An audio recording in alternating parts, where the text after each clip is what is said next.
Ragazzi, ci siamo. Oggi parliamo di tutto quello che sta succedendo in casa Napoli. Non ci voleva, ma è successo. David Neres fuori almeno un mese. Una tegola pesante per il Napoli, che perde uno dei suoi uomini più imprevedibili proprio nel momento più caldo della stagione. Vedremo insieme quanto è grave l'infortunio, quali partite salterà e quando potrebbe tornare in campo. E poi, attenzione, perché si parla di una vera e propria emergenza in fascia sinistra.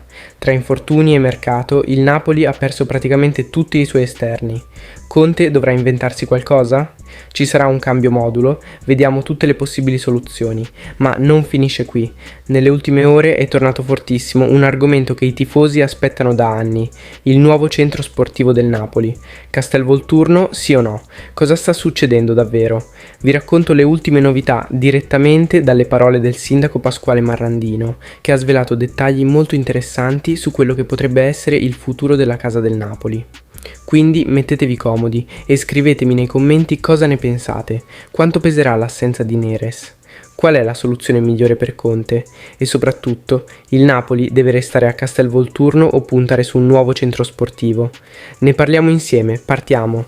Neres Co, tegola pesante per il Napoli, stop di almeno un mese. Brutta notizia per il Napoli e per Antonio Conte. David Neres si è infortunato e dovrà stare fermo per almeno 4 settimane.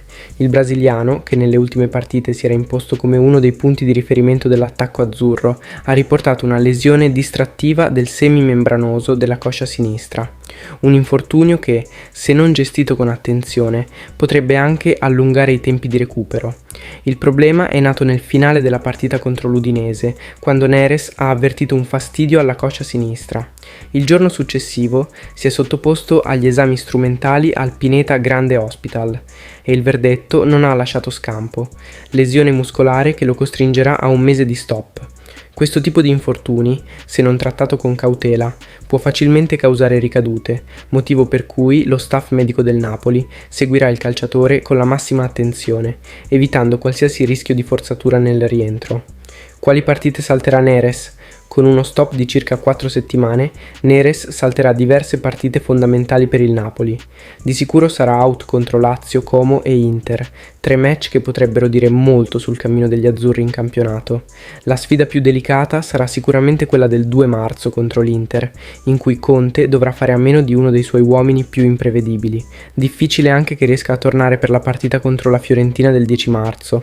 L'obiettivo più realistico per rivederlo in campo è il 16 marzo contro il Venezia, giusto in tempo per poi sfruttare la sosta delle nazionali e lavorare sul pieno recupero fisico. Tuttavia, con infortuni di questo tipo è meglio non accelerare troppo i tempi.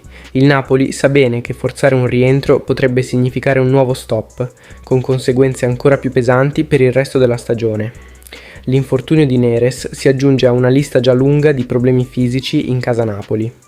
Con Olivera e Spinazzola fuori da settimane, la squadra di Conte si trova a gestire una vera e propria emergenza. La sfortuna sembra accanirsi sugli azzurri, proprio nel momento più delicato della stagione. Servirà grande attenzione nella gestione di Neres, per evitare ulteriori complicazioni. Il brasiliano ha già iniziato il percorso di riabilitazione e verrà monitorato giorno dopo giorno per capire quando potrà tornare a disposizione. L'obiettivo è riportarlo in campo al massimo della forma, senza correre rischi inutili. E voi quanto pensate peserà l'assenza di Neres in queste partite decisive? E sempre a proposito di questa brutta notizia sull'infortunio di Neres, abbiamo trovato qualche informazione. Conte sta pensando a una rivoluzione. In arrivo un cambio modulo? Ragazzi, diciamolo chiaramente, il Napoli è in emergenza totale sulla fascia sinistra. Un reparto intero falcidiato tra infortuni e mercato, con una serie di eventi che hanno messo Conte in una situazione complicatissima. Prima la cessione di Kvaratskhelia, poi l'infortunio di Olivera, poi quello di Spinazzola e ora il colpo di grazia con lo stop di David Neres, che salterà almeno un mese di partite. In meno di 4 settimane il Napoli ha perso tutti gli esterni sinistri a disposizione, una situazione che non può essere liquidata solo come sfortuna. Qualcosa a livello gestionale non ha funzionato e ora Conte dovrà trovare soluzioni d'emergenza. La domanda è: quali sono le alternative reali? Perché con 3 competizioni da affrontare e sfide delicate in arrivo, il Napoli non può permettersi di sbagliare. Ci sarà un cambio modulo o si andrà avanti adattando qualcuno? Vediamo tutte le ipotesi sul tavolo. Ipotesi Raspadori. Può reggere a sinistra? La prima soluzione porta a Giacomo Raspadori, un giocatore che ha già dimostrato di poter essere impiegato in vari ruoli offensivi. Il problema è che finora Conte lo ha sempre visto come una seconda punta o una mezzala offensiva, mai come esterno puro. Schierarlo a sinistra significherebbe chiedergli di coprire tutta la fascia, cosa che non ha mai fatto con continuità. Basterebbe il suo talento per colmare il gap? Se questa opzione dovesse essere presa in considerazione, allora si potrebbe anche cambiare assetto. Il 3-5-2 è una possibilità concreta, con Raspadori a supporto di Lukaku, un centrocampo più folto e una difesa a tre formata da Di Lorenzo, Buongiorno e Rrahmani. Non sarebbe il modulo preferito da Conte, ma potrebbe essere una scelta necessaria per non lasciare scoperta la fascia sinistra. Chi è il titolare? Sì, ma con un problema. Una seconda opzione porta Ngonge, l'ultimo arrivato dal Verona, un giocatore di qualità, con dribbling e velocità, ma c'è un grosso problema. Ha sempre giocato a destra, mai a sinistra. Spostarlo lì sarebbe un esperimento, e in un momento così delicato della stagione sperimentare può essere un'arma a doppio taglio. Conte lo proverà nei prossimi allenamenti, oppure deciderà di lasciarlo nella sua posizione naturale e cercare un'altra soluzione per la fascia sinistra. Di certo, se il belga dovesse essere schierato lì, dovrà adattarsi in fretta. Okafor, l'acquisto che ancora non ha inciso, e poi c'è l'opzione Noah Okafor, che sulla carta sarebbe il sostituto naturale di Kvaratskhelia. Il problema è che lo svizzero non è ancora al top della forma.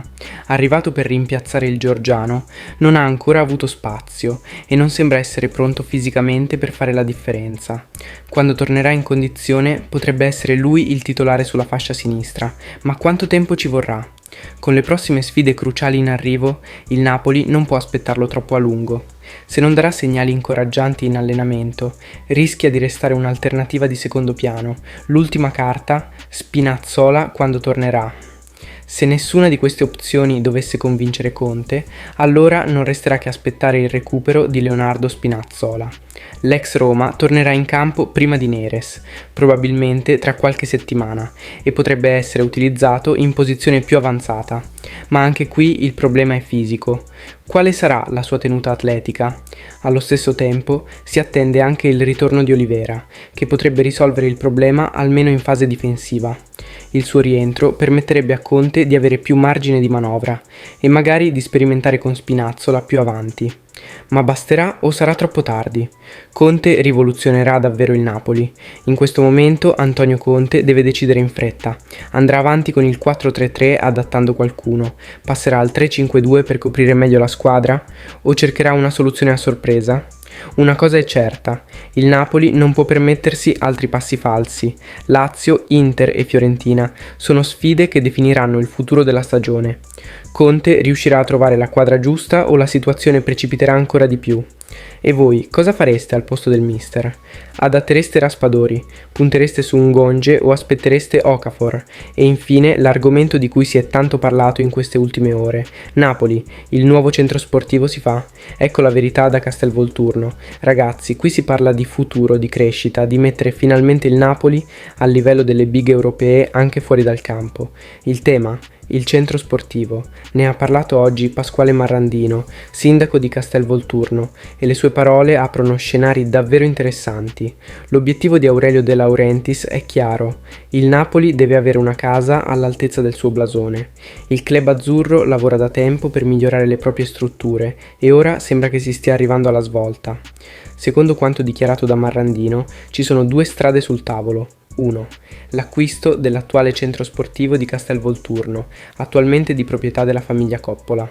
Secondo, un nuovo progetto alla piana, su un'area che non ha vincoli urbanistici e ambientali, quindi pronta a ospitare una struttura moderna e funzionale.